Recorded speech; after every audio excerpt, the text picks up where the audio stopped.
Ang kwentong ito ay hango sa totoong buhay. Karanasan ito ni Rafael, taong 1982, Cagayan.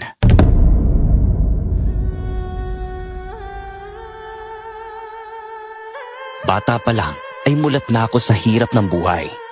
Kasama ko ang aking kapatid at ang lola namin na siyang nagpalaki sa aming dalawa matapos mamatay ang aming mga magulang dahil sa malubhang sakit na dumapo sa kanila.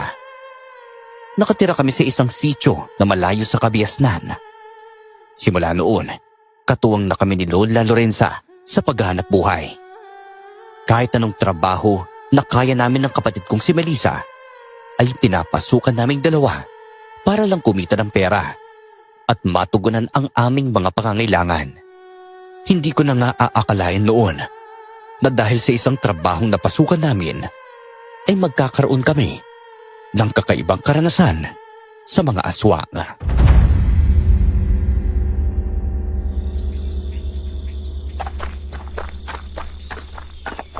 Kuya, ilang araw na tayong naghahanap ng mapagtatrabahuan sa mga kalapit-nayon natin eh.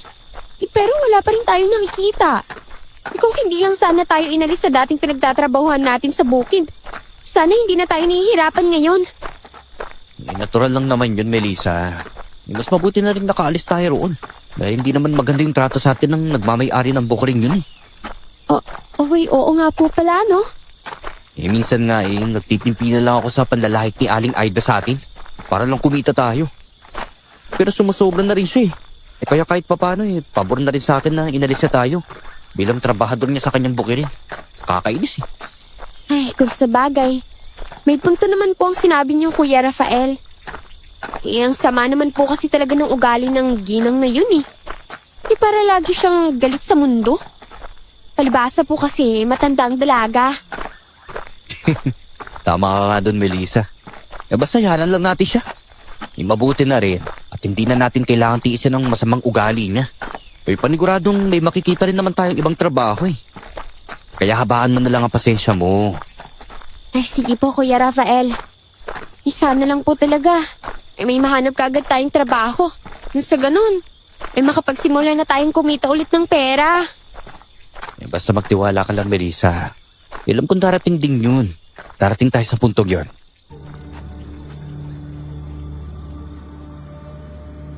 Tumangulang sa akin ang kapatid ko.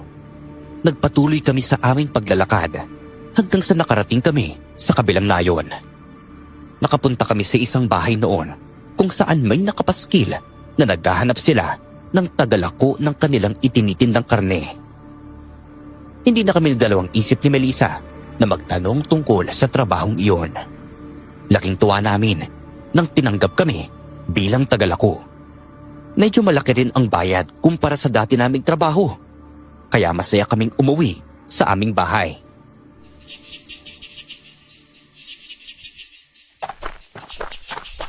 Oh, mga apo! Ay mabuti naman at nakauwi na kayong dalawa. Mukhang masaya yata kayo ngayon, ha? Oh, kumusta ang paghahanap ninyo ng trabaho? Talagang masaya po kami ngayon ni Melissa la. Kasi paano ba naman? Nakahanap po kaming dalawa ng trabaho at magsisimula na po kami kagad bukas. Oo nga po, La. At saka mas malaki pa po ang kikitain namin ni Kuya. Abay, mabuti naman mga apo. Ano bang trabaho ang nahanap ninyo? Ano po, tagalako po ng karnila. Bali magbebenta po kami ng karne sa mga sitio at kanayunan. Doon po kami kukuha ng karning ilalako namin sa karatig dayon natin. Kay Mang Roger po, siya po yung magiging amo namin ni Melissa. Nako, delikado naman pala magiging trabaho ninyo, Melissa, Rafael. Tutungo kayo sa mga sitio at mga nayon na hindi kayo pamilyar. Hindi ninyo alam kung anong mangyayari sa inyo sa mapupuntahan ninyong mga lugar. Kaya dapat mag-iingat kayong mabuti, ha, mga apo. Bakit yun naman po nasabing delikado ang trabaho namin, Lola Lorenza? Abay, batid kong hindi linggid sa kaalaman ninyo ang tungkol sa mga aswang. Naisip ko lang kasing baka may makatapat kayo mga ganoong nilalang, lalo na At may mga kwento tungkol sa lahi ng aswang na kinatatakutan ng lahat. Baka mapahamak kayong dalawa ng kapatid mo, Rafael. Ay, naku, huwag naman po kayo mag-isip ng ganoong bagay. Hindi naman po siguro mangyayari sa amin ni Melissa yung kung ano mang iniisip po ninyo. Hindi kayo nakasisiguro sa bagay na yon. Iba't ibang lugar ang mapupuntahan ninyo. At hindi imposible na may mga aswang kayong makakasalamuha. Mahirap din kasing malaman kung nakakasalubong o nakakaengkwentro nyo ng mga ganong nilalang, lalo na kapag wala kayong tanga na anting-anting, agimat o kaya mutya.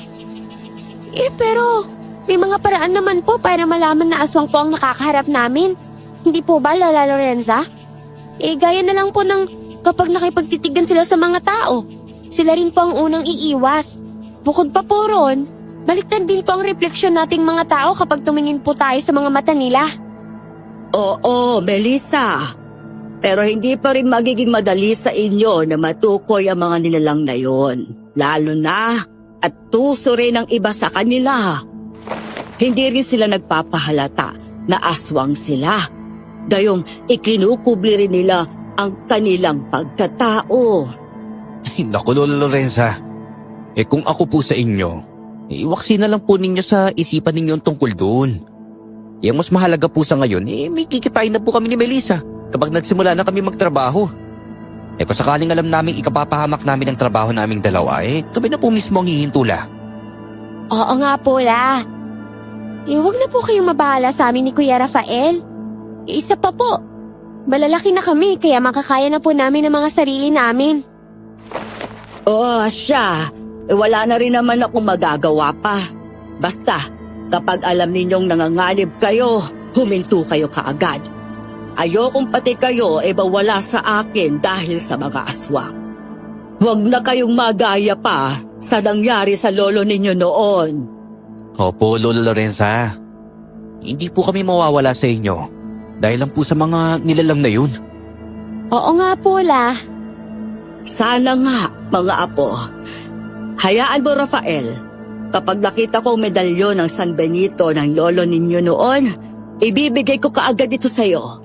Makakatulong yun sa'yo dahil mabisa rin yung panlaban at pananggalang sa mga masasamang elemento gaya ng mga aswang. Protektahan mo lang rin ang kapatid mo sakaling mapahamak nga kayo sa trabaho ninyo.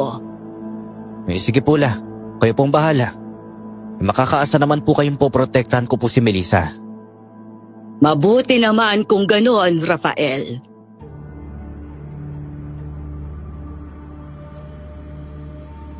Naibsan naman ang pag-aalalang nararamdaman ni Lola Lorenza dahil sa napag-usapan namin.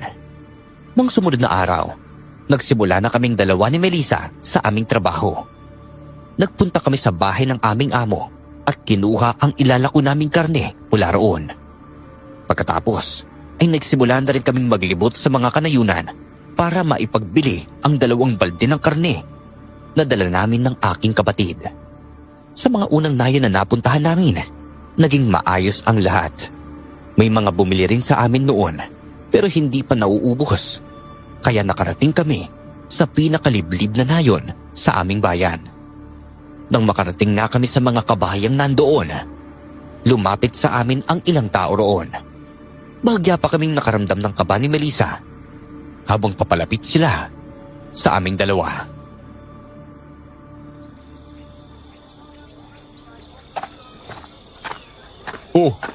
Mukhang baguhan kayong dalawa. May lang namin kayo nakita dito Aba, oo nga Nasaan na bang dati naglalako ng karne? Ha? Sa kanya kami madalas na bumibili. Tama po kayo. Baguhan lang po kami ng kapatid ko. Ito ko naman po sa dating naglalako na madalas ninyong bilhan ng karne. Hindi na po siya bumalik bilang tagalako kaya kami na lang po ang pumalit sa kanya. Kung kayo na ang bagong maglalako dito sa amin, masisigurado ba ninyong parehong karne lang din ang ibinibenta ninyo? Kagaya ng dinadala palagi rito nung dating tagalako, ha? Ay, oo naman po.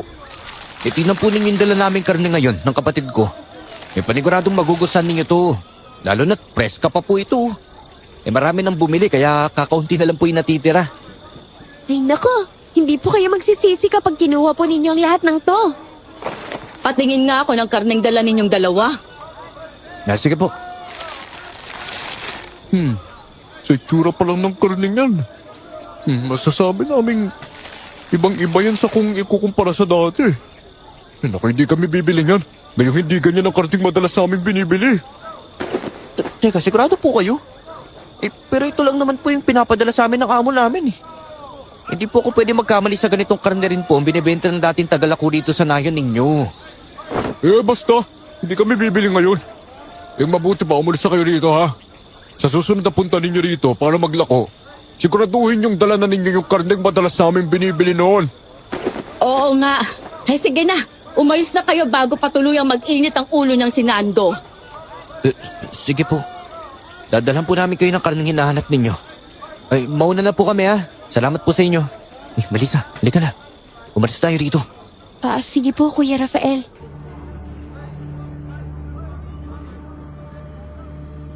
Mabilis kaming naglakad ni Melissa palayo sa lugar na iyon. Ramdam namin ang inis ng dalawang taong iyon, kaya kinabahan din ako sa kanila. Hindi ko maintindihan noon kung anong karne ang tinutukoy nila, pero ipinagsawalang bahala ko na lang muna. Habang naglalakad na pabalik sa bahay ng aming amo, laking tuwa namin ni Melissa dahil napaubos pa rin namin ang karneng inilalako naming dalawa. Masaya naman noon ang amo namin at dahil doon, sinabi pa niyang kinabukasan, mas dabihan pa namin ang aming ilalako. Kaya tumango kami. Hindi na rin namin binanggit sa kanya ang tungkol sa sinabi ng mga taong iyon sa amin. Baka kasi isipin ni Mang Roger na unang araw pa lang ay may nagalit kaagad sa aming dalawa kahit wala namang kaming ginagawang masama. Nang sumunod na araw, naglako ulit kami at napadpad na naman sa nayong yun.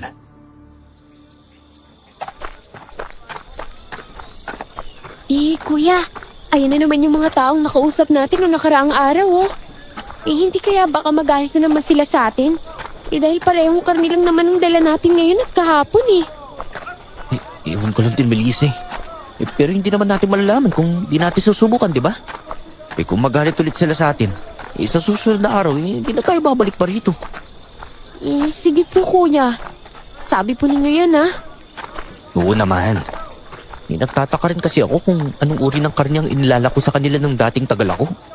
Mukhang yun talagang hinahanap-hanap nila eh. Kaya nga po, Kuya Rafael, eh. Palapit na po sila sa atin, oh. Sige na. Mamaya na lang natin pag-usapan ng tungkol doon, ha? Opo, kuya.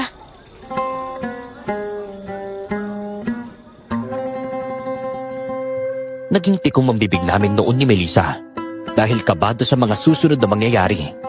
Ngumiti ako sa dalawang taong papalapit sa amin ng aking kapatid. Napatingin din ako kay Melissa at halatang kinakabahan din siya. Nang tuluyang makalapit sa amin ang dalawa, napansin kaagad namin ang pagiging seryoso ng kanilang mga mukha. Kaagad din nilang sinilip noon ang balding dala namin. At nang makita nila ang karning dala namin, nag-iba ang ekspresyon ng kanilang mga mukha. Oh, parehong karne lang naman ang dala ninyo ngayon at kahapon ah. Ang sinabi ninyo, dadalhan nyo kami ng karning madalas sa amin bilhin noon, di ba? Oo nga po. At sinabi ko po yun sa inyo kahapon. Pero hindi ko po kasi kayo maintindihan eh. Ganitong karne rin po yung inalala ko ng dating tagalako kaya nakapagtaka lang po kung anong karne yung tinutukoy po ninyo. Problema na ninyo yon. Pwede naman ninyong itanong sa amo ninyo ang tungkol doon. Basta, sigurado kami hindi yan ang karneng madalas namin bilhin noon. Ay, Lucia. Baka walang alam ang dalawang to tungkol sa atin eh. Marahil ay ganun na nga, Nando. Hindi po talaga namin kayo maintindihan eh. Pwede naman po ninyong sabihin sa amin ang tungkol sa karneng hinahanap ninyo. Sa ganun po, may reklamo po namin to sa aming amo.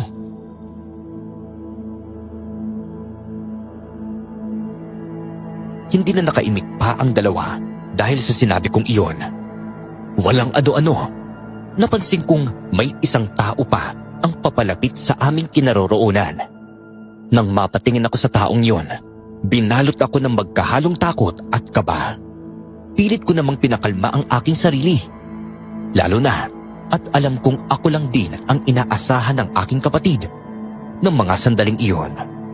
Nang tuluyang makalapit sa amin ang nasabing tao, kaagad siyang nagtanong. Hoy, teka, ano bang nangyayari dito? Lusa, Nando, kanina ko pa kayo pinapanood, parang may napapansin akong tila may kumusong nangyayari sa pagitan ninyo ng mga taong to, ha? Hindi po kayo nagkakamali sa iniisip niyo, Pinuno Manuelo. Paano ba naman kasi? Mga taong to po kasi bagong tagal ako ng karne dito sa ating lugar. Oh, ano naman problema sa kanilang dalawa, ha? Paano ba naman kasi, Pinunong Manuelo? Ibang karne po ang dala ng mga taong ito.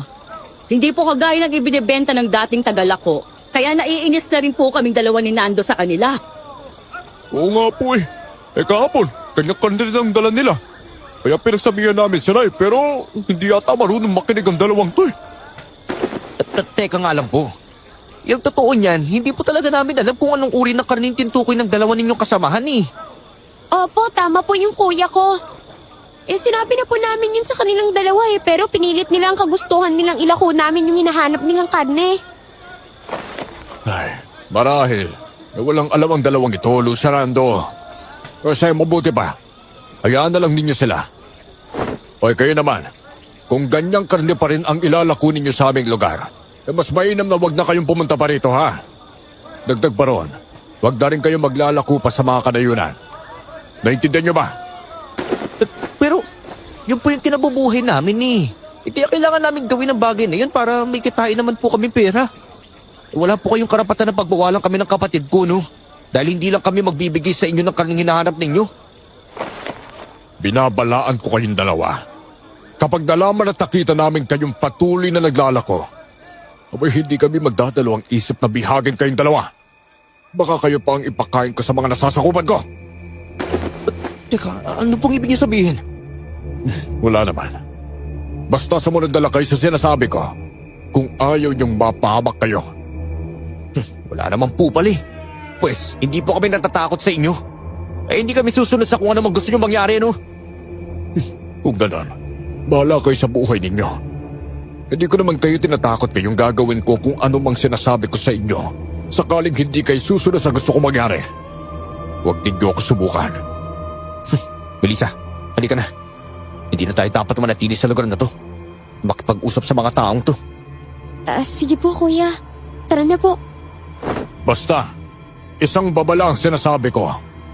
Kaya kayo nang bahalang magpasya kung anong magiging desisyon ninyong dalawa. Hindi na kami lumagang panoon sa mga tao roon. Nakaramdam din ako ng inis sa kanila, lalo na sa mga sinabi ng lalaking tinatawag nilang si Pinunong Manuelo. Sa kabutihang palad, nagawa pa rin naming mapaubos noon ang karning ililalako namin. Nang makauwi kami sa bahay namin, napansin kaagad ni Lola Lorenza na hindi maganda ang modo namin ni Melissa. Dahil doon, napatanong sa amin si Lola.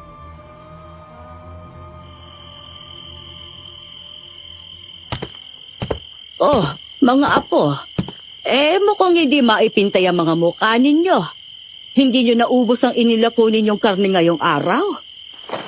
Napaubos po ulit namin yung inilalako naming karne kanina la.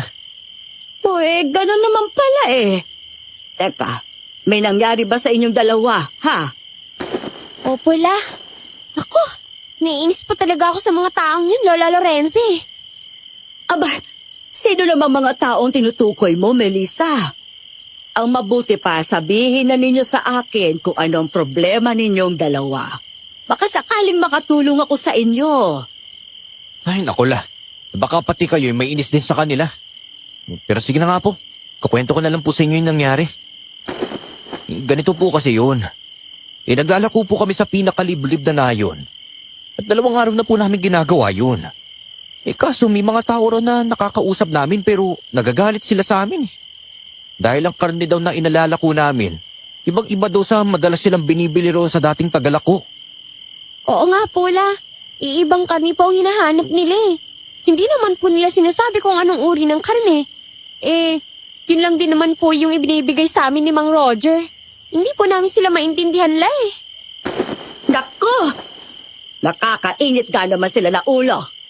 Pero mag-iingat kayo sa kanila, mga apo.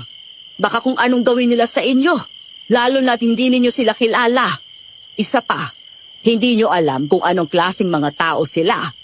Baka magulat na lang kayong hindi pala sila totoong tao dahil mga aswang sila. Kaya ibang karne ang hinahanap nila.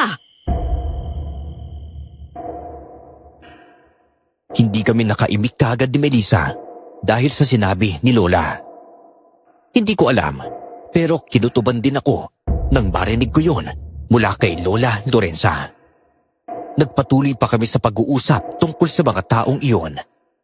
Hanggang sa hindi na nga rin naitago pa ang tungkol sa sinabi sa amin ng kanilang kinikilalang pinuno roon. Ibinantaan pa nga kami ng pinuno nila roon, La. Yung sabi nila sa amin, wag po kami maglalako roon at maging sa mga kanayunan. Oo nga po, La. Kung hindi raw po kami titigil at kapag nakita pa nila kami, ibibihagin nila kami ni Kuya Rafael. Teka, bakit nila gagawin yon, ha? Abay, hindi naman yata ako makapapayag na bantaan nila kayong dalawa. Ay naku, iyahan niyo na po sila, La. Sinabi ko naman po sa kanila na hindi kami matatakot sa kanila eh. Tsaka isa pa, wala po silang karapatan na pagbawalan kami ni Melissa na maglako. Lalo na yun yung kinabubuhay natin ngayon eh. Kung ganon, anong binabalak ninyong dalawa, ha, mga apo? Baka totohanin ng mga taong yon ang bantaan nila sa inyo ng kapatid mo. Basta wag po kayong mag-alala. Hindi po kami babalik sa nayong yun. Pero hindi po kami titigil sa paglalako sa ibang baryo. Dahil lang sa sinabi nila, wala tayong makakain kapag tumigil kami sa paglalako ni Melissa. Dahil lang sa bantaan nila sa amin. Ay, ayoko pong mamatay dahil sa gutom, no? Opo, tama po si Kuya Rafael, La. Mag-iingat na lang po kaming dalawa. Oh, siya. Kayo ang bahala. Basta't umiwas kayo sa gulo, mga apo. Mag-iingat kayo palagi, ha? At kung maaari magdala kayo ng mga armas ninyo na pwede ninyong magamit sakali mang mapahamak kayo. Lalo na kapag nakaengkwentro kayo ng mga aswang. Sige po, La. Dadalhin po namin ni Melissa ang naiwang hinalong ni Lolo. Marahil magagamit namin yun sakaling mapalaban kami sa mga aswang na yun. May mga dasal at orasyon yun eh. Kaya malaki ang may tutulong nun sa amin. Mabuti pa nga, mga apo. Oh, heto. Kunin mo ang medalyon ng San Benito na ito. Nakita ko na, kaya isuot mo ito nang sa gayoy maprotektahan ka nito sa kapahamakan. Ikaw na ang bahalang magtanggol sa kapatid mo. Gayong malalaman mo rin namang nasa panganib kayo kapag nag-ingit yang medalyon. Sige po, La. Ako na pong bahala kay Melissa. Maraming salamat po rito, ha. Walang anuman, Rafael. Ingatan mo yan. Nang sa gayon, hindi mapunta sa mga masasamang nilalang. Opo, La. Gaya ng sabi namin kay Lola, nagpatuloy kami ni Melissa sa paglalako namin ng karne. Tuwing umaalis kami ng bahay, ay dala na namin ang aming mga hinalong. Suot-suot ko na rin ang medalyon ng San Benito na ibinigay niya sa akin. Hindi na kami bumalik ng aking kapatid sa nayong iyon para kahit papano ay hindi kami makita ng mga tao roon. Naging maayos naman ng halos 1 linggo na paglalako namin ni Melissa. Kaya kahit papano, nawala sa isip namin ang tungkol sa naging banta nila. Hanggang sa isang beses, medyo matumal ang aming bentahan. Kaya inabot na kami ng dilim bago namin naubos ang dala naming karne. Sakto namang nasa kalapit baryo lang kami ng ngayon kung saan nakatira ang mga taong nagbanta sa amin ni Melissa. Habang naglalakad na kaming dalawa pa uwi, sa hindi inaasahan ay may mga taong humarang sa amin. Kuya, ano kayong binabalak nilang gawin sa atin? At bakit nila hinaharang yung madadaanan nating dalawa? Wala akong maisip na dahilan kung bakit nila tayo tinatambangan, Melissa. Pero masama ang kutob ko sa mga taong yan. Lalamdam ko nagsisimulang mag-init ang medalyong suit ko. Ibig sabihin po, nasa panganib tayo ngayon, Kuya Rafael. Hindi po ba sabi ni Lola, malalaman nating nasa kapahamakan tayo kapag nag-iinit yung medalyong yan? Melissa. Nag-iinala na rin ako na marahil. Hindi ba sa mga tao lang itong mga kaharap natin ngayon? Ano pong ibig niyo sabihin, kuya? Hindi ko alam eh. Pero kinukutuban akong mga aswang sila. Naku, ayun na po sila, Kuya Rafael. Napaatras kami ni Melissa habang papalapit sa amin ang mga taong iyon. Nababahala ako noon pero nilakasan ko ang loob ko. Napaisip ako ng mga sandaling yon. Umaasa sa akin ang kapatid ko kaya hindi ako pwedeng magpakita na kinakabahan ako. Tatakbo na sana kami noon para hindi kami mahuli ng mga taong iyon. Pero ganun na lang ang gulat naming dalawa nang may ilan pa sa kanila na nakaabang na sa bandang likuran namin. Mabilis sila kaming pinaligiran at nang masukol nila kami ni Melissa, lumapit sila sa amin at hinawakan kami ng mahigpit sa aming mga braso. Sino ba kayo? At anong gagawin niyo sa amin? At bakit niyo kami inuhuli? Hindi ba't pinagsabihan na kayo ni Pinuno Manuelo na huwag kayong maglalako sa mga kanayunan dito? Hindi kayo nakinig sa kanya. Kaya namin ginagawa ang bagay nito sa inyo ngayon! Hindi! Ikaw ang isa sa mga tao na taga-kabilang nayon! Ang nagalit sa amin dahil sa kanilang inilalako namin doon! Tama ka! Ako nga yun! Sige na! Huwag niyo silang papakawalan! Dalhin natin sila sa nayon natin! Nang maiharap natin sila kay Pinuno Manuelo! Teka, sandali! Anong gagawin niyo sa amin ni kuya ko? Malalaman ninyo yun kapag nakarating na tayo sa baryo namin. Kaya huwag kayong magtangkang tumakas mula sa amin. Dahil baka hindi rin ako makapagtimpi. At sa dadaanan pala, mapaslang ko na kayo. Hindi na kami nakaimik dahil sa sinabi ng taong yon. Kahit anong piglas din namin noon ay hindi namin magawang makaalis sa mahigpit nilang pagkakahawak sa amin. Nagpatianod na kami sa kanila habang tahimik naming tinatahak ang daan papunta sa kanilang nayon. Nang medyo malapit na kami sa bahay na nando doon sa baryong yun, sa hindi inaasahan ay may isang taong humarang sa kanila. Nakaramdam ako ng kakaibang koneksyon sa taong iyon.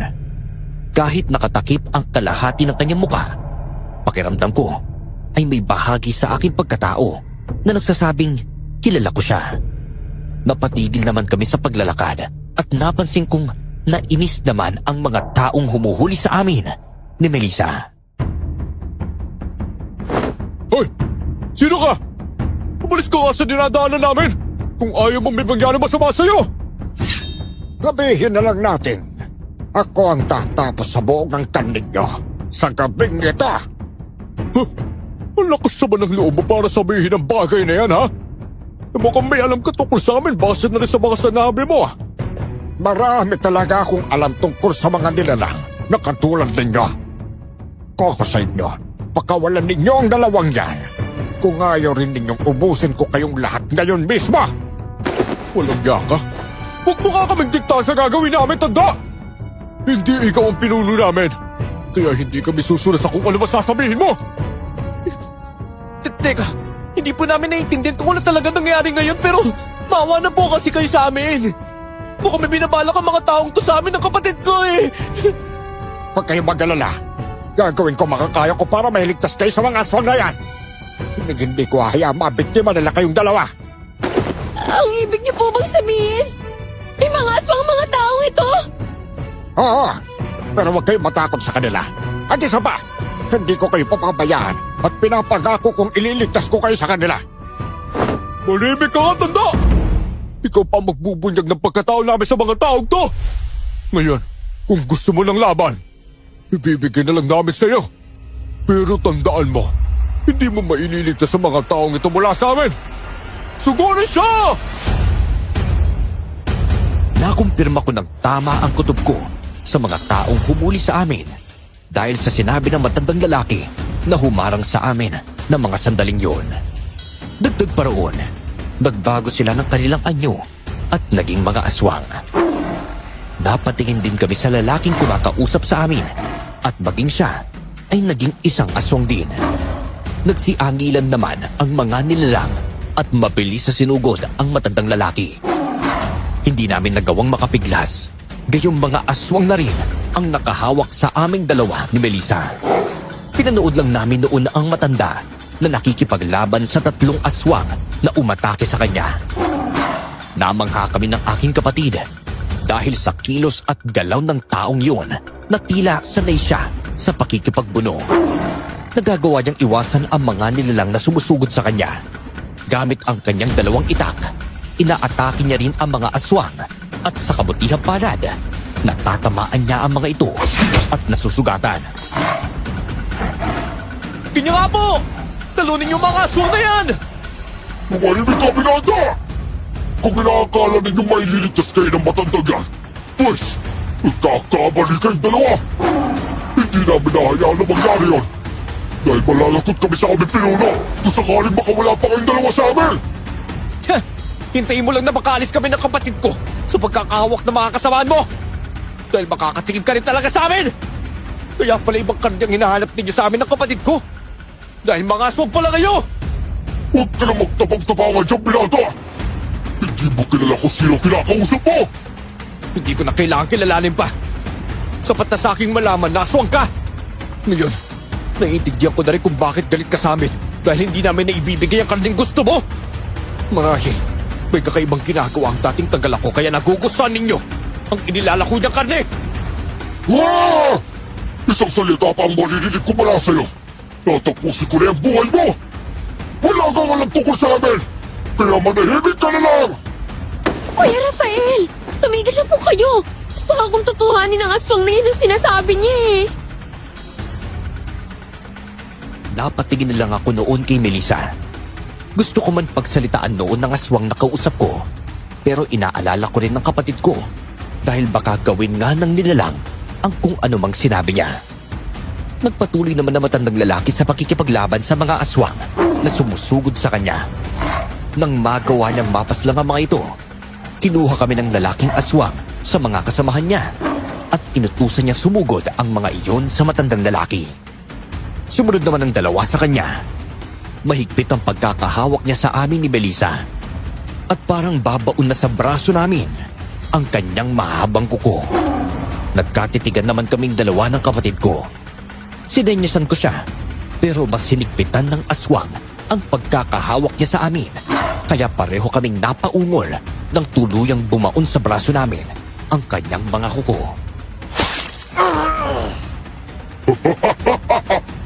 Dahil ang sinabi ko kanina, huwag na ninyong balakid tumakas pa. Kahit mag-isa lang akong may hawak sa inyo ngayon, hindi ko kayo papakawalan! Ayop ka talaga! Ayop kayong mga nilalang na katulad ninyo! Wala kaming kasalanan sa inyo ng kapatid ko! Pero hinuli ninyo kami! Eh paano? Pinalaan din naman kayo ah! Pero nagmatigas kayong 2. Yung pinakaayaw pa naman ni Pinuno Manuelo ang sumusuway sa kung anong sinasabi niya! Hindi kayo magdidikta kung anong dapat namin gawin. Tumahimik ka kayo! Kung ayaw ninyong gawin ko to sa inyong 2! Pareho kaming napaungon noon ni Melissa nang mas ibaon ng aswang ang kuko niya sa mga braso namin. Dahil doon, napatingin sa amin ang matandang lalaki. Tinapos naman niya ang isang aswang na kalaban niya at hinarap ang nilalang na may hawak sa amin. Kitang-kita sa mukha ng matandang yun ang galit sa aswang na nasa likuran naming 2 ni Melissa. Napatingin sa amin ang matandang lalaki na parang kinakausap kami sa pamamagitan ng mata. Hindi ko alam, pero nakuha namin pareho ni Melissa ang kung anumang gusto niyang ipahiwatig at ipagawa sa amin ng kapatid ko. Nang sumenyas nga ang matandang lalaki, kahit ramdam namin ang hapdi ng sugat namin mula sa aswang na yun, sinubukan namin kumawala sa kanya. Sabay namin siyang sinipa ni Melissa. Dahil doon, napahiyaw ang nilalang, kaya buong lakas ko siyang sinuntok. Binitawan naman niya ako, kaya tinulungan ko ang kapatid kong makaalis sa pagkakahawak sa kanya. Walang niya kayong 2! Umanda kayo sa akin kapag nahuli ko ulit kayo! Dahil tatapusin ko ng buhay ninyo! Lumayo kayong 2 sa aswang na yan! Ako na bahala sa kanya! Umalis na kayo rito! Pero paano po kayo? Huwag na ninyo akong galalahanin! Kaya ko na ang sarili ko. Ang mahalaga ay makalis na kayo dito. Tuwag mo kayo sabot sa mga kain ninyo at huwag na kayong lilingon pa. Kung inaakala ninyo magtatagumpay kayo makalis dito, mali kayo sa bagay na yon.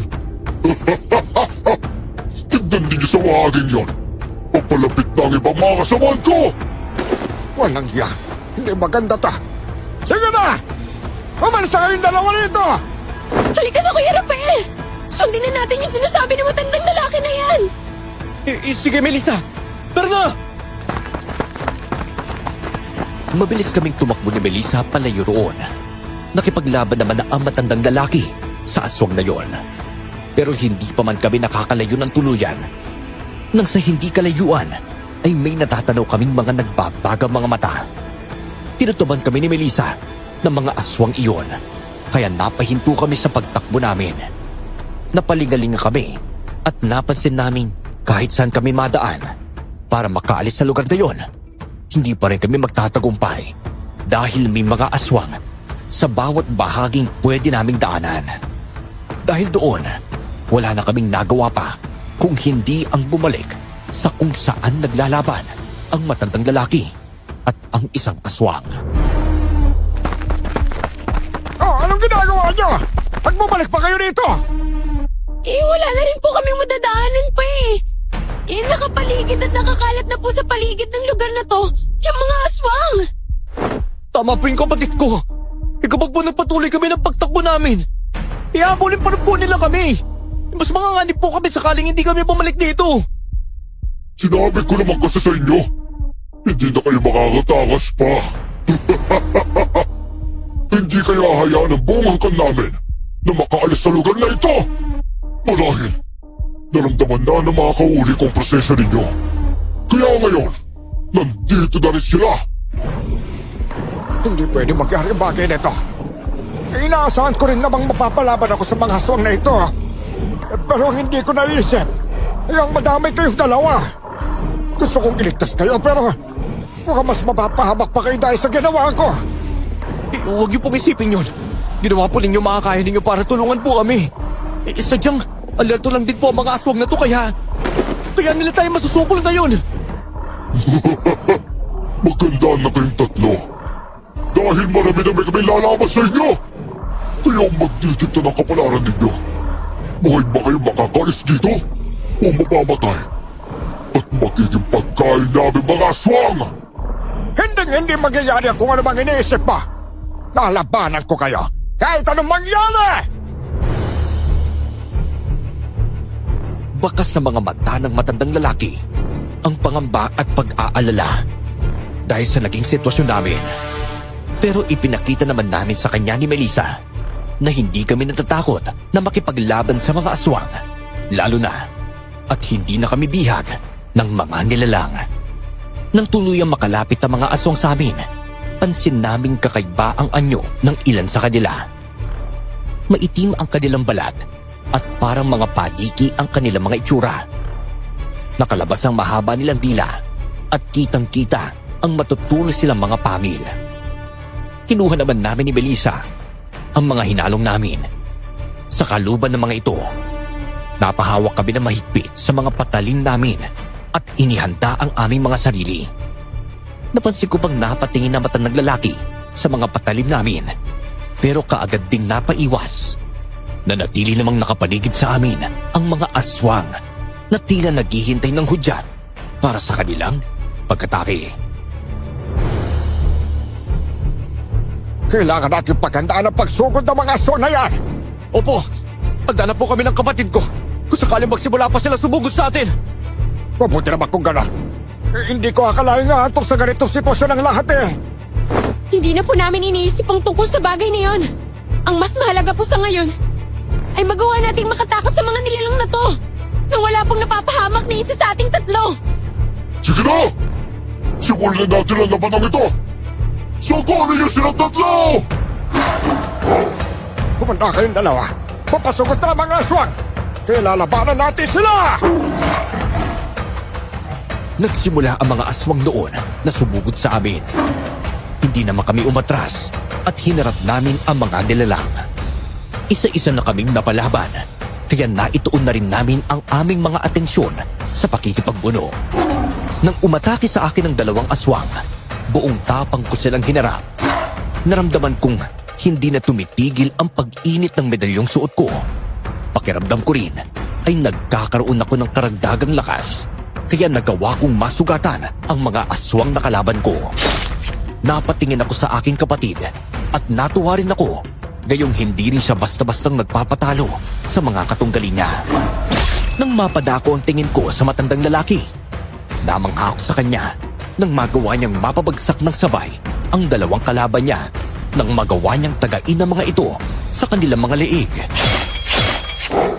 Napabagsak naman naming tatlo ang mga kalaban namin, kaya bahagya kaming nagpahinga habang wala pang sumusugod na ibang aswang sa amin.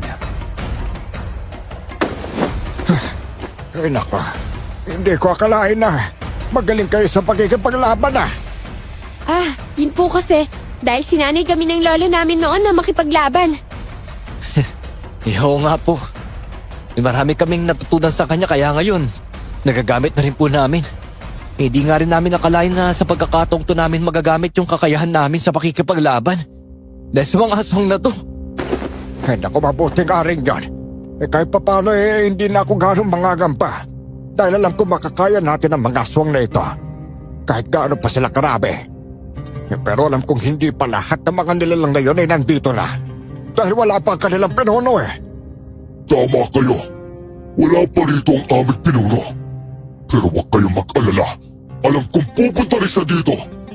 Dahil marahil ay gusto rin niyang masaksiyan kung paano namin kayo paslangin. Malalaman natin kung kaninong kamatayan ang masasaksyan niya. Sa aming tatlo o kaya ay sa inyong mga nasasakupan niya. Hindi ko gustong tamas ang tila ang matanda. Kaya, ituloy ang laban sa kanila. Sumugod kayo at patay silang tatlo! Sinunod na mga aswang ang sinabi niya, kaya mabilis kaming sinugod ng mga nilalang. Nang makalapit ang mga kalaban ko sa akin, walang pag-aalangan akong sumugod sa kanila. Sinubukan kong tagain ang isa sa kanila, pero naging mabilis ang kilos niyon at nakaiwas siya. Sa hindi ko inaasahan, ay nagawa akong kalbutin ng isang kalaban ko gamit ang mahahaba niyang mga kuko. Ayop ka! Nagawa mong sugatan ng pisngi ko! Ipagbabayaran mo ang ginawa mo! Tanggapin mo tong pagtaka ko! Kuya! Ayos na po kayo! Ayos na ako, Melissa. Konting sugat lang yung natamo ko. Kaya wala kang dapat ipag-alala. Ipagpatuloy na lang natin ang pagkikipaglaban. Sa gayon, matapos sa mga aswang na to. Tayo na, Melissa! Muli kaming nakipaglaban sa mga aswang. Lumapit sa amin ang matandang lalaki at pinagtutulungan naming tapusin ang mga nilalang na katapat namin noon. Nang sabay-sabay na umatake ang mga aswang sa amin, sinugod din namin sila. Pinagtataga namin ang ilan sa kanila at ang ilan pa ay pinagsisipa at sinusuntok. Kapag napapatumba naman ang mga aswang, hindi na kami nagdadalawang isip na tapusin sila. Nagsiangilan ang mga nilalang dahil sa galit nang makita nilang sabay na bumagsak ang mga kasamahan nilang napas lang naming tatlo. Hindi naman sila kaagad na sumugod sa amin at nakiramdam muna sa paligid. Alam kong maya-maya lang. Posibleng nandito na rin ang pinuno ng mga aswang na ito. Kung ganun po, dapat natin paghandaan ng mga nilalang na yun. Siya nga po pala. Ano po bang uri ng mga aswang ngayon yung mga kalaban natin? Ang tawag sa kanila ay mga balbay. Mga mababang uri ng aswang na kumakain ng karne ng mga patay na tao. Dahil hindi sila kalakasan, nagiging alipin sila ng mga aswang na mas mataas kung ikukumpara sa kanila. Kaya pala ganun na lang ang galit ng lalaking aswang na yun sa amin, ng kapatid ko. Marahil, hindi preskang karne na inilalako namin ang kailangan nila, kundi karne mula sa mga patay na tao. Di ibig sabihin po, ang dating tagal ako ng karne sa lugar na to, ay nagbebenta ng karne na mula sa Kaya pala hinahanap-hanap din nila ang karne niyang ibinibenta. Nasa ganoong sitwasyon kami nang marinig naming sumigaw ng malakas ang lalaking aswang. Naghiyawan naman ang mga balbal na nakapaligid pa rin sa amin. Nang tinanguan sila ng aswang na yon, kagad silang sumugod sa aming tatlo. Hindi na namin hinintay na makalapit sila sa amin dahil kami na mismo ang tumakbo para lapitan sila. Inatake ko ang dalawa sa mga aswang. Dahil nakabuelo ako, hindi kagad nagawa ng mga ito ang balak nilang paghuli sa akin. Sinubukan ko rin silang saksakin ng hinalong na hawak ko. Pero naiwasan nila ito. Napangisi ako dahil nagkaroon ako ng pagkakataong masipa sa likuran ang isa sa mga kalaban ko. Bumagsak ang aswang na yon. Kaya nilapitan ko siya at binilikan sa kanyang leeg. Susugurin pa sana ako ng isa pang kalaban. Pero nagawa siyang tagain ng matandang lalaking kasama namin. Napabagsak din ni Melissa ang kanyang kalaban. Binibigyan lang ninyo ng kahiya si Pinuno Manuelo! Sayang lang ang mga kanyang pinapakain niya sa inyo! Dahil hindi man lang ninyo magawang mapasang ang taong yan! Hinihintay namin kung kailan darating ang pinuno ninyo. Nang sa gayon ay makaharap namin siya at maitulan sa mga alagad niya. Huwag na nga magmadali dyan, tanda! Bigla ka nalang sumulpot para iligtas sa mga taong to! May gusto mong makatapat kagad ang pinuno namin, ha? Ang lakas sa matata ng loob mo! Dahil alam ko naman sa sarili ko na makakaya kong patayin ang pinuno ninyo. At bago mamagawa yun, kami muna ang tatapusin ninyo! Nasa 7 pa ang bilang namin! Kaya kapag sabay-sabay kami sumugod sa inyo, marahil mahihirapan din kayo kalabanin kami! Kung ganon, sugod na! Melissa, maganda ka! Sige po, Kuya Rafael! O sige, kung nagmamadali kayo mamatay, di ko na patatagalin pa ang paghihintay ninyo! Halina kayo mga kasama! Sugod na! Sinalubong namin sila. Tinarap ko ang 3 aswang at walang tigil silang inatake gamit ang aking hinalong. Nailagan nila iyon pero hindi ako tumigil. Hanggang sa tamaan ko ng pagsaksak ang isa sa kanila sa bandang tiyan. Nadaplisan ko rin sa balikat ang isa pa pero patuloy pa rin silang nakikipaglaban. Napadako ang tingin ko sa matandang lalaki. 3 rin ang kalaban niya kasama na ang aswang na nakakausap namin. Isa lang noon ang kalaban ni Melissa kaya alam kong kaya na niyang tapusin iyon. Itinuon ko na muna ang pansin ko sa mga katunggali ko. Hanggang sa napaslang ko ang isa nang itarak ko sa leeg ng nilalang ang aking patalim. Napaatras ang dalawa pa pero ako na ang lumapit sa kanila.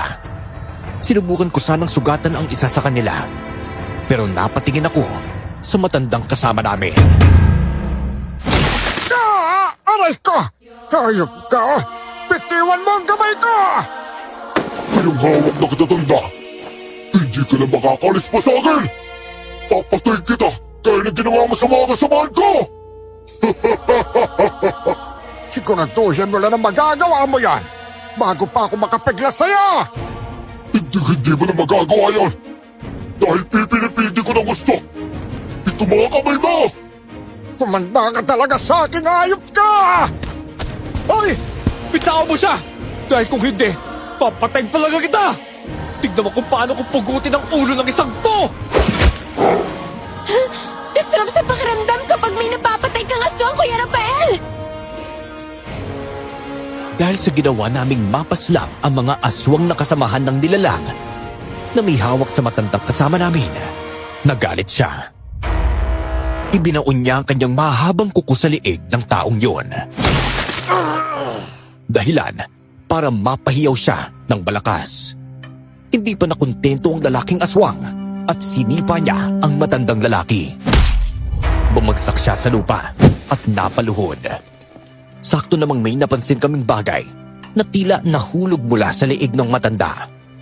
Malayo iyon sa kanya, kaya napansin kong nabahala siya.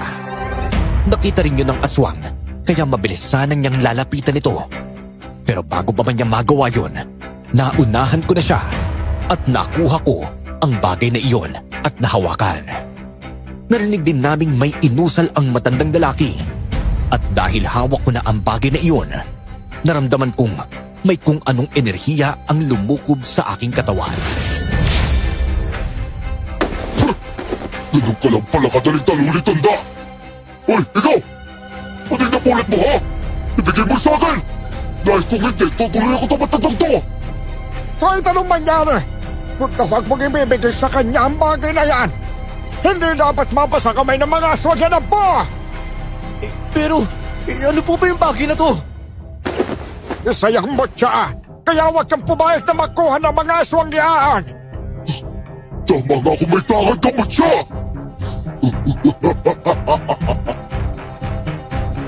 Nanlaki ang mga mata ko nang akmang ibabaon na sana ng aswang ang mahabang kuko niya sa leeg ng matanda para patayin ito.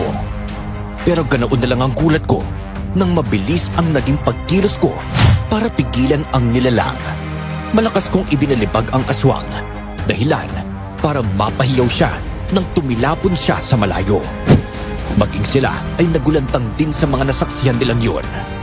Tinulungan din namin ni Melissa ang matandang lalaki na noon ay natanggal ang nakatakip sa kanyang kalahating muka. Lolo Felipe? Hindi! Kayo nga po yan, Lola Felipe!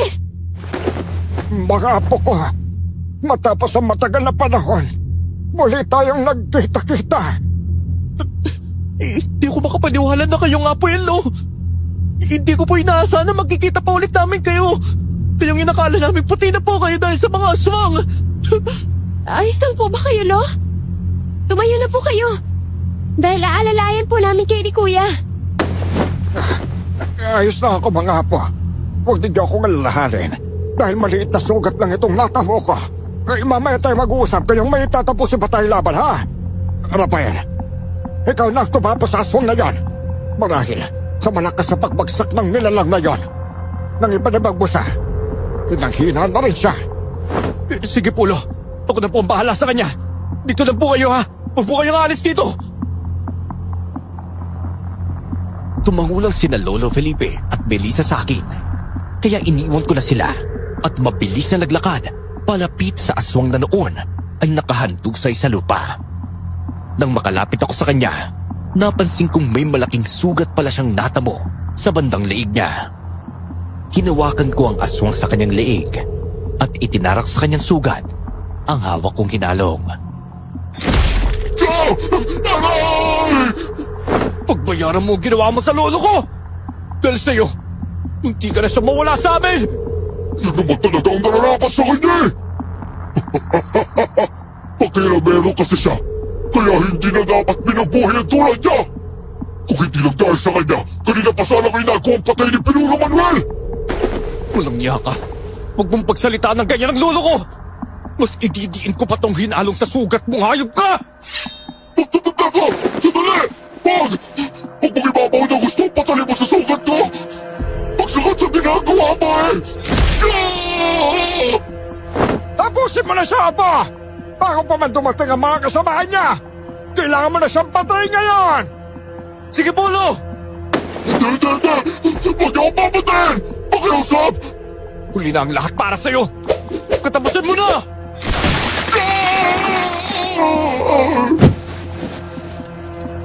Wala na ang aswang na yon. Binalikan ko sina Lolo at Melissa. Dahil wala pa ang ibang mga kasamahan ng mga nilalang na yon, nagpasya kaming umalis sa lugar na yon. Pero 4 na hakbang pa lang ang nagagawa namin nang may marinig kaming mga ingay ng mabibilis na mga pagyabag patungo sa aming kinaroroonan. Nang mapalingon kaming 3, hindi nga kami nagkamali. Sa hinala naming mga aswang ang papalapit noon sa amin. Nang tuluyan silang makalapit sa amin, kapansin-pansin kaagad ang isang nilalang na sa tingin namin ay pinuno ng mga aswang na yon. Napaisip akong marahil siya si Pinunong Manuelo na tinutukoy ng lalaking aswang na nagawa kong patayin. Nasaan yung aswang siya ng mga oras sa iyon at masasabi kong hindi siya basta-bastang nilalang. Papa, mabuti na lang at nasa iyo ang mutya ko. Paniguradong malaki ang may tutulong ng bagay na yan sa iyo. Kapag kinalaban mo na ang aswang na yan. Nasa akin din naman po ang medalyon ng San Benito na iniwan niyo kay Lola Lu eh. Ba, kung ganon, pwede mo yung ibigay sa kapatid mo nang sa gayon eh may protection din siya laban sa mga aswang na yan. Sige po, Lo. Oh, Melissa, kunin mong medalyon mo to ha. Opo, kuya. Pero paano po kayo, Lo? Huwag na akong alalahanin. May kaya ko pa rin naman makipaglaban eh.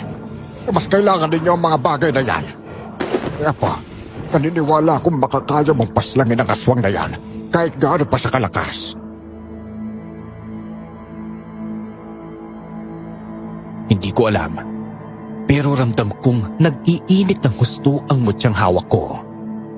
Napatingin din ako sa mga aswang, lalo na sa kanilang pinuno, dahil matalim ang titig niya sa amin. Kitang-kita ang galit sa kanyang mga nagbabagang mga mata, kaya alam kong kapag nagkaroon siya ng pagkakataong mapas lang kami, hindi siya magdadalawang isip na gawin ang bagay na yun sa amin, nina Lolo at Melissa. Pinagmasdan ng mga nilalang ang mga bangkay ng mga kasamahan nilang nagawa naming patayin. At batid namin dahil doon, hindi nila palalampasin ang pagkakataong magantihan kami kapag nagkamali lang kami sa mga kilos namin habang nakikipaglaban sa kanila. Kahit na ganoon, hindi man lang ako nakaramdam ng kahit anong takot sa kanila. Pananabik na mapas lang siya. Yon ang nangingibabaw sa akin. Nagawa nilang maubos ang mga kasamahan natin, Pinunong Manuelo. Marahil dahil sa tulong sa kanila ng matandang babaylan na yon, kaya napatay nila maging si Nando. Siguro nga, Lucia.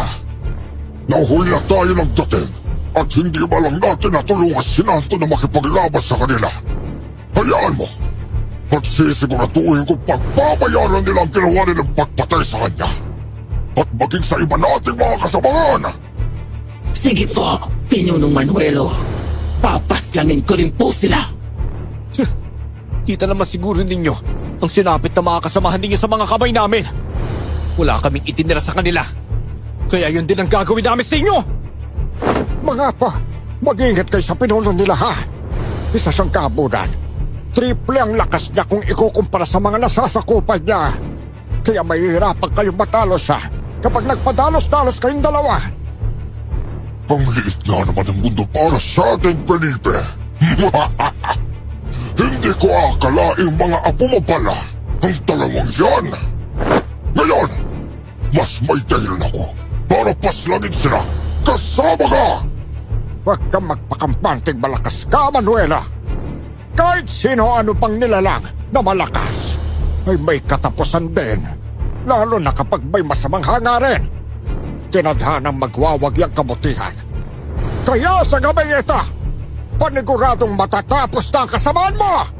Sumagot kayo lahat sa kanila! Walang ititirang buhay sa kanilang tatlo! Inihanda namin ni na Lolo at Melissa ang mga sarili namin. Nang makalapit sa amin ang aswang na iyon, hindi na kami nag-alangang makipaglaban sa kanila. Wala kaming naging pakialam kung sabay-sabay silang sumugod sa amin.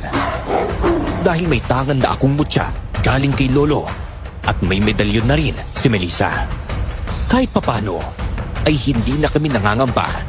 Hindi rin kami nakaramdam ng kahit anong takot noon sa mga aswang na umaatake sa amin. Nagagawa naming sabayan sila at natatamaan namin sila sa iba't ibang bahagi ng kanilang katawan. Nang mapabagsak namin ang dalawang aswang, hindi na namin inaksaya ang oras para sugurin pa ang iba. Pero dahil alam nilang maaalangan sila sa amin, napalayo sila sa aming tatlo. Pinunong Manuelo, mukhang hindi rin basta-basta ang dalawang ito. Kagaya rin sila ng kanilang lolo na magaling sa pakikipaglaban. Hindi may pagkakailang nasa lahi nga nila ang pagiging babaylan at manunugis ng mga katulad nating aswang. Wala akong pakialam kung magaling sila makipaglaban kaya na matandang babaylan at manunugis na yan.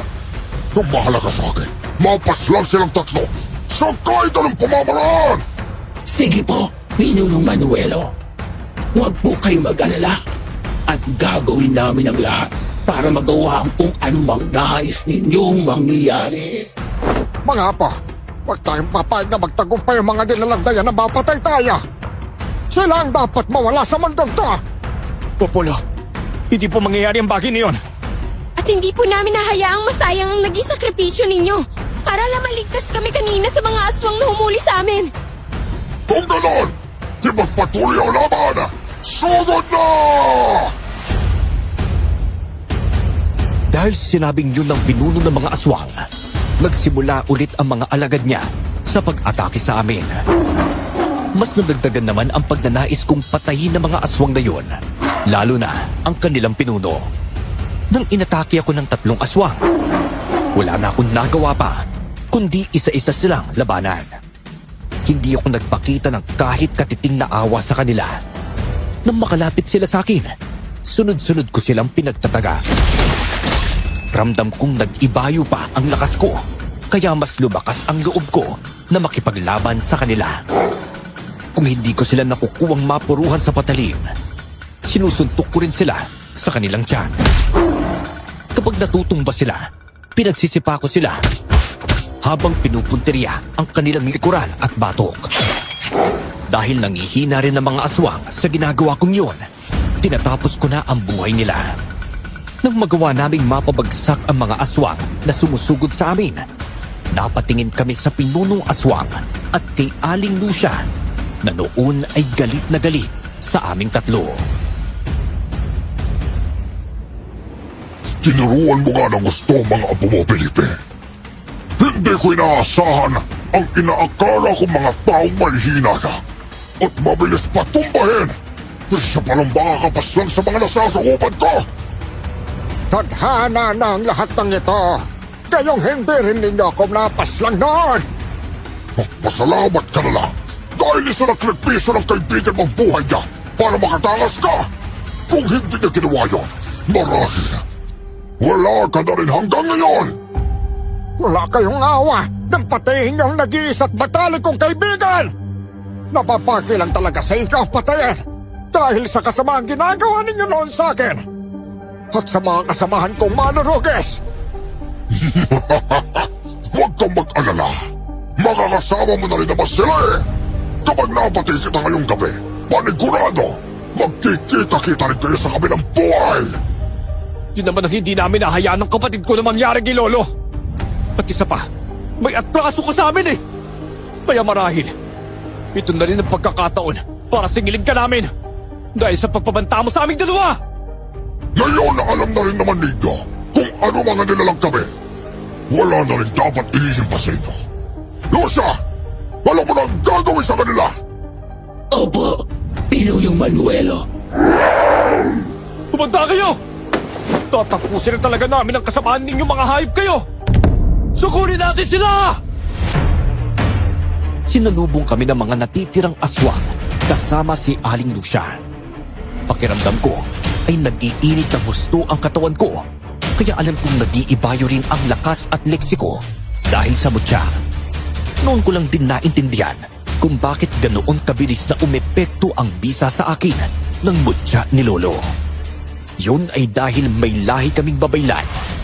Dahil sa kanya, dagdag pa roon, alam kong may ginawa si Lolo na mas napadali rin sa aking katawan na makibagay sa mutyang ibinigay niya sa akin. Ibinuhos ko naman ang galit ko sa pakikipaglaban. Nang atakihin nga ako ng 2 aswang, mabilis ko silang dilapitan.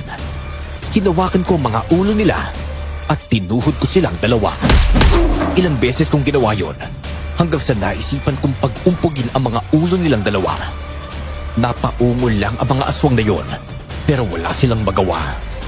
Nang manghina sila, ginawa ko na ang kung anumang nararapat sa kanila. Lo! Tulungan ko na po kayo sa mga kalaban ninyo. Makakain na rin naman po ni Melissa ang kanya kalaban eh. Sige pa, kapag nagawa nating mapaslang ang mga aswang na ito, ang pinuno na lang nila kailangan natin patayin. Tama nga po kayo, Lo. Panigurado kapag nangyari ang bagay na yun, wala nang matitira sa kanila. Hindi ko hahayaang magawa ninyong patayin si Pinunong Manuelo. Pwes, uunahin ka na namin! Sugod na pa! Abulo! Hindi ang mga katulad ninyo ang makapapatay sa buong lahi naming mga aswang na kinatatakutan. Hindi lang ninyong mga tao, kundi ng iba pang mga kauri namin. Humanda rin kayo sa akin! Pinagtulungan namin ni Lolo Felipe na kalabanin ang babaeng aswang. Naiilagan niya ang bawat atake namin ni Lolo, pero hindi kami sumuko. Napatingin ako kay Melissa at nakita kong nagawa na niyang patayin ang kanyang kalaban. Ganoon na lang ang gulat ko nang matanto kong papalapit sa kanya ang pinunong aswang. Napasigaw ako sa kapatid ko at namangha ako nang mismong paglapit ng pinuno para atakihin siya. Naiwasan niya ito. Nakipaglaban siya sa aswang na yon. Pansin kong nahihirapan siya. Kaya tutulungan ko na sana siya, pero nagawa kong maibalibag ng babaeng aswang. Nang dahil sa bahagyang pagkawala ng focus ko habang nakikipaglaban. Napahiyaw ako nang tumilapon ako. Pero mabilis akong bumangon para salubungin ang babaeng aswang na iyon. Pagbabayaran mo ginawa mo sa akin! Papatayin kita! Isusunod ni Pinunong Manuelo ang kapatid mo at maging ang lolo mo. Hindi ako magpapatalo sa'yo! Ibabalibag kita na malakas kapag nahuli kitang binata. Patuloy lang akong nakikipagbuno noon sa babaeng aswang. Nakita ko namang pinagtutulungan ni na Melissa at Lolo ang pinuno ng mga aswang. Napangisi ako dahil doon. Kaya itinuon ko ang pansin ko sa kalaban ko. Nakipagsabayan ako sa kanya sa bilis at lakas ng mga sandaling iyon. Hindi ako nahirapan dahil kahit papaano ay gamay ko na rin ang mga kilos niya. Nang sinuntok niya ako, sinalag ko iyon gamit ang braso ko. Sinubukan din niyang ibaon ng kuko niya sa akin, pero nailayo ko kagad ang braso ko. Nang sisipain na sana niya ako sa hita, hinuli ko ang binti niya at nang mahawakan ko iyon, walang pag-aalinlangan kung binali yun gamit ang buong lakas ko. Namangha ako sa sarili kong lakas dahil nagawa ko ang bagay na iyon. Dahilan para mapahiyaw ng malakas ang aswang. Nawalan siya ng balanse at napaupo sa lupa. Mukhang dito na matatapos ang buhay mo. Handa ka na bang makita ang mga kasamahan mong sinusunog sa impyerno ngayon? Hindi ko matatanggap ang mga nangyayaring ito. Hindi ako mapapatay ng isang tulad mo! Pwes, tanggapin mo na lang ang magiging kapalaran mo. Ang kapalaran na sinapit din ng mga kasamahan mo. Tatapusin na kita. Kaya damhin mo ang gagawin kong pagbali sa mga braso mo.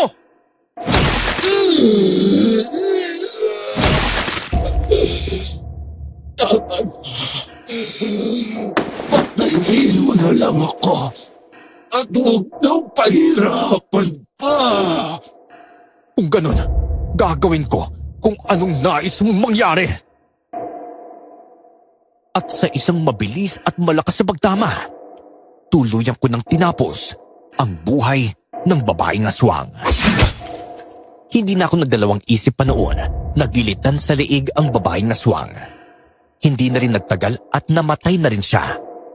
Dahil doon, hindi ko na inaksaya ang oras at nilapitan ko kagad sina Lolo at Melissa. Ganoon na lang ang galit na naramdaman ng pinuno ng mga aswang nang malaman niyang napatay ko si Aling Lucia. Dahil doon, mabilis niya akong sinugod kaya napapaiwas ako. Hindi niya ako tinigilan pero hindi rin ako nagpatalo. Nang makabawi ako, sinasabayan ko na rin ang bawat pag-atake niya. Walang gustong magpatalo sa aming dalawa hanggang sa nagawa niya akong sugatan sa braso. Nagulat ako nang bigla siyang nakapunta sa likuran ko. Narinig ko pa siyang napatawa ng mahina at pagkatapos niyon, sinakal na niya ako gamit ang kanyang braso. Hindi ka na makakalis pa sa pagtagas sa ko ngayon! Nakakalungkot lang. Dahil sa ganitong paraan ka lang mamamatay, Pinada! Hindi ako makakapayag na mapaslang mo ako! Kahit mahirapan man ako, hahanap ako ng paraan para makaiwas sa pagkakasakal mo! Huwag ka lang umasa ba? May mga sugat na rin ang lolo at kapatid mo, kaya hindi ka na nila matutulungan.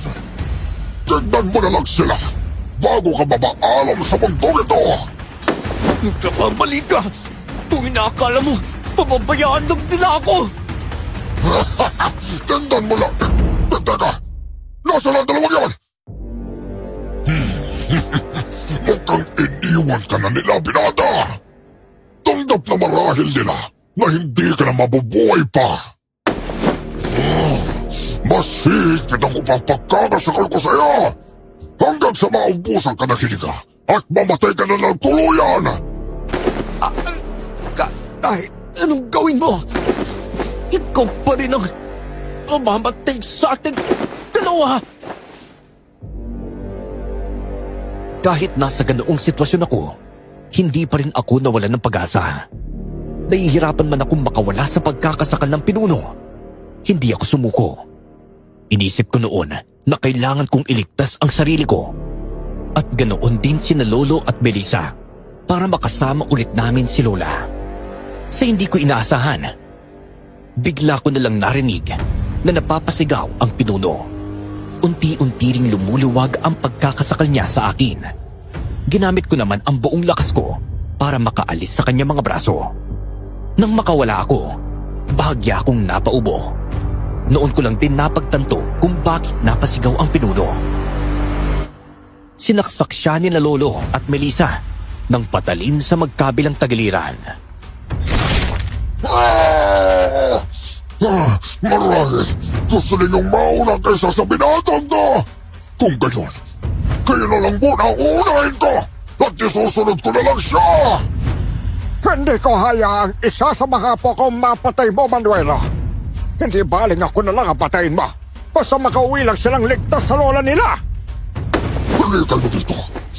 Ipapatikin ko rin sa inyo ang pagkakasakal na ginawa ko sa binatang yon. Kung hindi tayo sa ginawa ninyong dalawa, nagawa ko na sana siyang patayin. Halang talaga ang kaluluwa ng mga nilalang na tulad ninyo! Lalo ka na!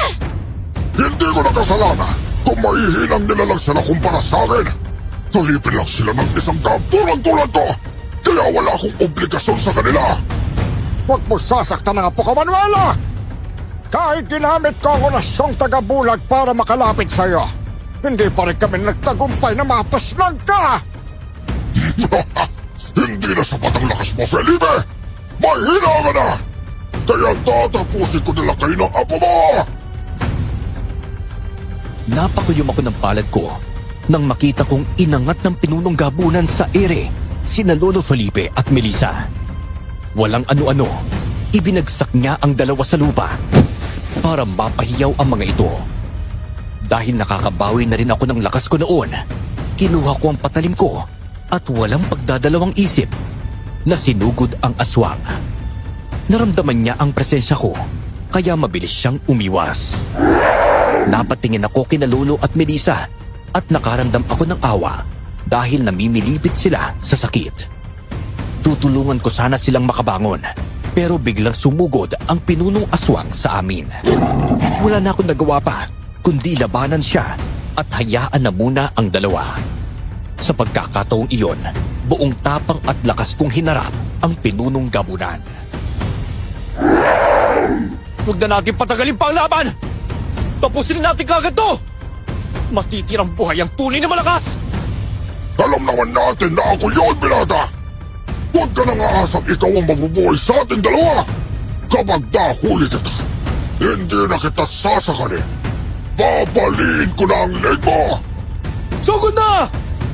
Kung yan ang gusto mo, pagbibigyan kita!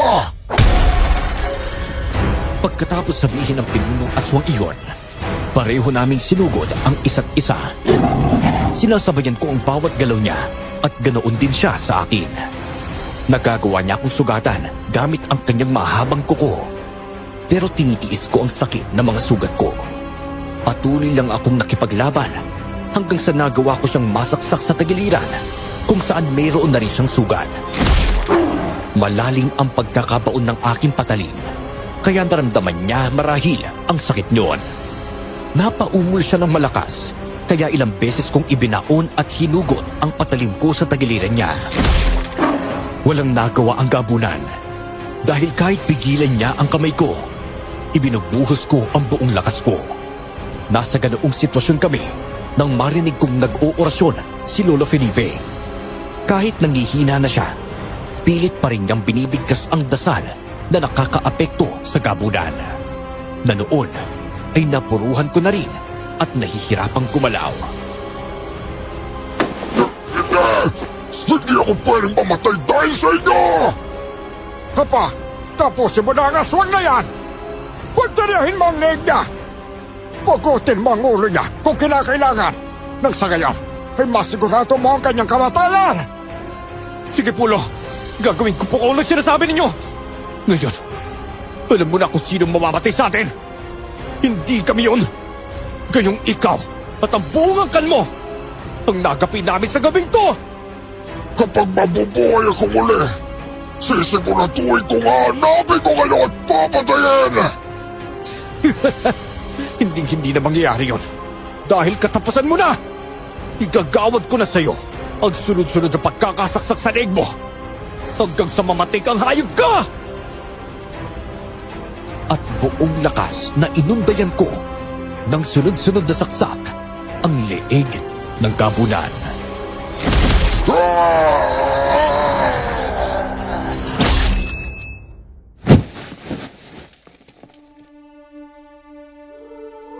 Napangiti ako ng tuluyan ko ng napaslang ang pinunong aswang. Ramdam ko ang bigat ng pagod at hapdi ng mga sugat ko mula sa matinding laban. Dahan-dahan akong lumapit kina Lolo at Melissa habang unti-unti ring humuhupa ang init ng katawan ko. Saktong paglapit ko sa kanila, nawalan ng malay si Lolo Felipe. Naisip kong marahil ay dahil ginamit niya ang natitirang lakas niya para sa orasyon na nakatulong upang mapadali ang pagkamatay ng aswang. Hinayaan namin siya ni Melissa at nagpahinga rin kaming dalawa.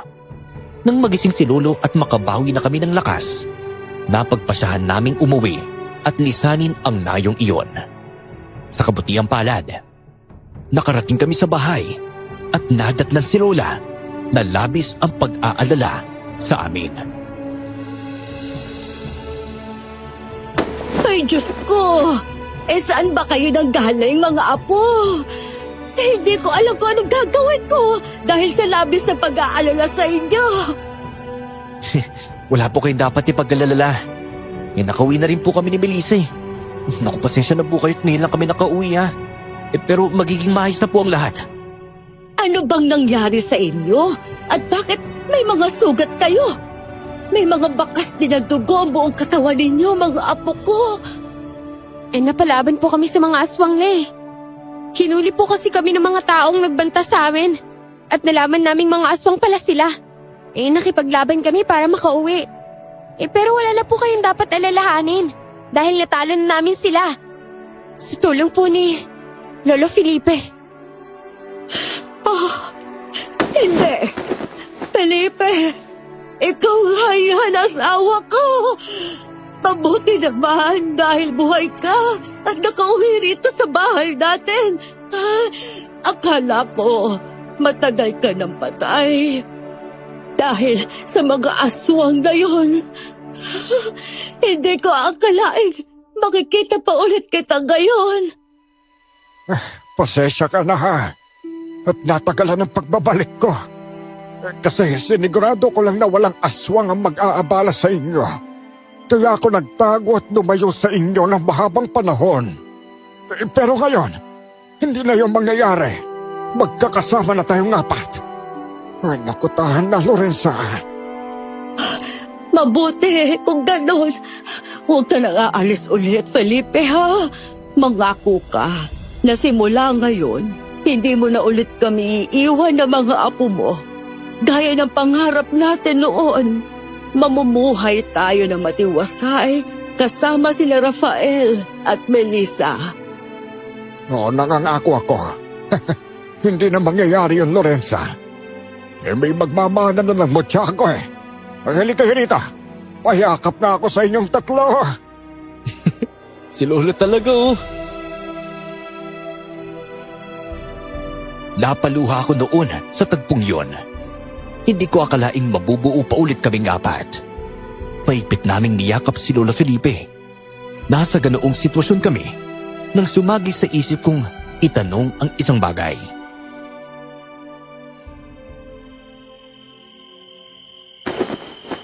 Lo, paano niyo po ba nalaman na nasa nayong yun kami? Dahil nakasubaybay ako sa inyong dalawa mula nang maglako kayo. Abay nang mapadpad kayo roon.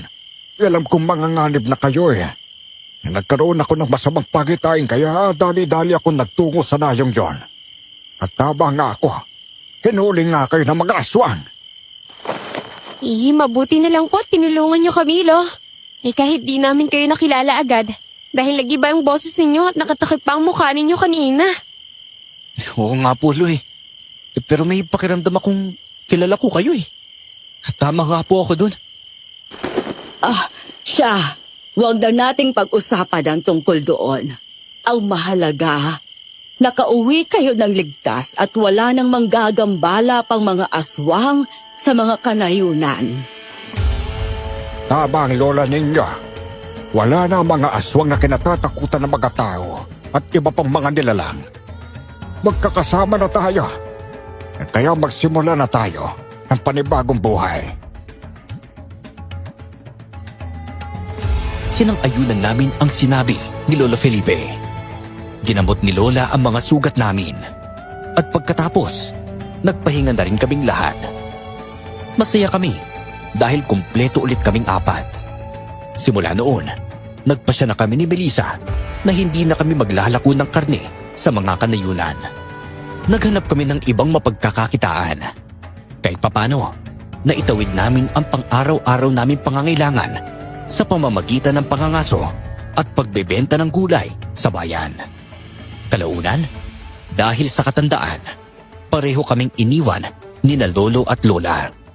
Nakipagsapalaran kami ni Melissa sa syudad at tuluyang nagbagong buhay. Sa kasulukuyan, pareho na kaming masaya ng kapatid ko kasama ang aming mga pamilya. Nasa akin pa rin ang mutya at medalyon ni Lolo Felipe. Hindi ko kayang itapon o ibaon sa limot ang mga yun. Dahil tuwing nakikita ko ang mga ito, naaalala ko si Lolo at ang matinding pakikipaglaban namin noon sa kinatatakutang lahi na mga aswang.